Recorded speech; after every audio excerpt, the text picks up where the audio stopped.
Okay, let's go.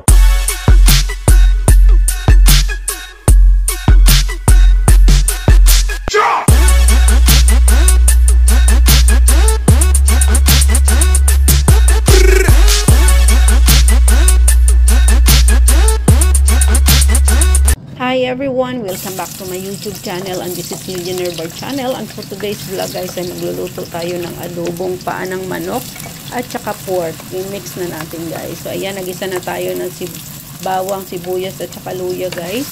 Pagkatapos niyan ay syempre ilalagay na natin ang ating chicken at ang ating pork. So tara guys at magluto tayo guys. Para ulam namin to guys sa pwesto namin kasi birthday ng kapatid ko. So nagluto lang ako ng pang lunch namin. So ito ang aming ulam. So ayan na nga guys, after nagisa na natin ang ating sibuyas, bawang at luya, ilalagay na natin ang paa ng manok. So ayan, ilagay na natin guys yung paa ng manok. Pagkatapos niyan ay halo-halo lang natin saglit. Tapos ilagay na rin natin yung pork natin. Kasi in-boil ko guys yung pork para magkasabay siya sa paglaga ng ating chicken para hindi siya masubrahan ng guys, durog kasi nga mas matigas yung pork kaysa sa paa ng manok. So ayan, nilagay na natin ang ating pork. So ayan, punong-puno na guys ang ating lutuan guys. Pero syempre mamaya naman yan naman yan, hindi na aapaw kasi nga pag maluto na siya. So ayan, naglagay tayo ng soy sauce at saka dark soy sauce. Naglagay din tayo ng dark soy sauce guys.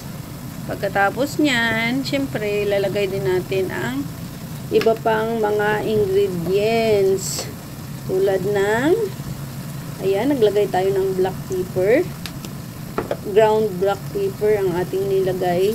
Pagkatapos nyan ay ayan, may chicken powder tayong lalagay dyan guys. Pagkatapos ayan, laurel.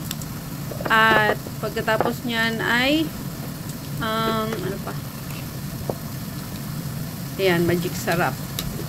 So ayan guys, halu-haluin lang natin pagkatapos nyan. At syempre takpan natin. At pag pag maluto-luto na siya, haluin na natin mamaya ulit. Yung suka natin guys ay pinakahuli na natin ilalagay yun. Yung bago maluto, totaling luto na siya, ay lalagay na natin ang ating suka. So ayan guys, takpan muna natin. Ayan guys, i-check na natin ang ating adobong manok, paa ng manok at saka baboy guys. So ayan, mix na natin. Kunti na lang pala yung sabaw.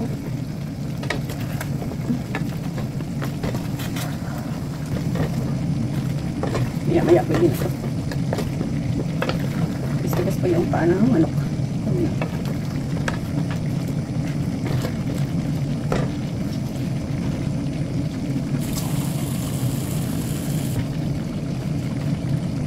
So yun, takpan muna natin guys.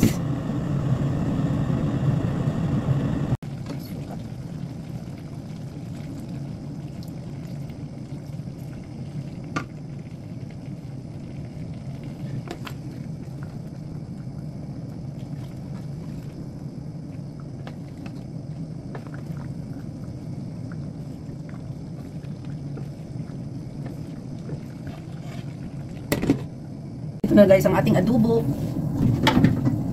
paa ng manok at saka pork. So yan guys, so ayan siya. Ayan, ito na ang ating turog na yan ang ating pork. Ayan ating pork guys. Ito naman ang ating paa ng manok. Ayan. So yan guys ang ating food for today, paa ng manok with pork. So, ayan. Ating pork for today. Ayan na guys. And tapos na tayo magluto ng ating ulam for today. Ayan, pork with chicken feet. Ayan. Ayan yung pork natin guys.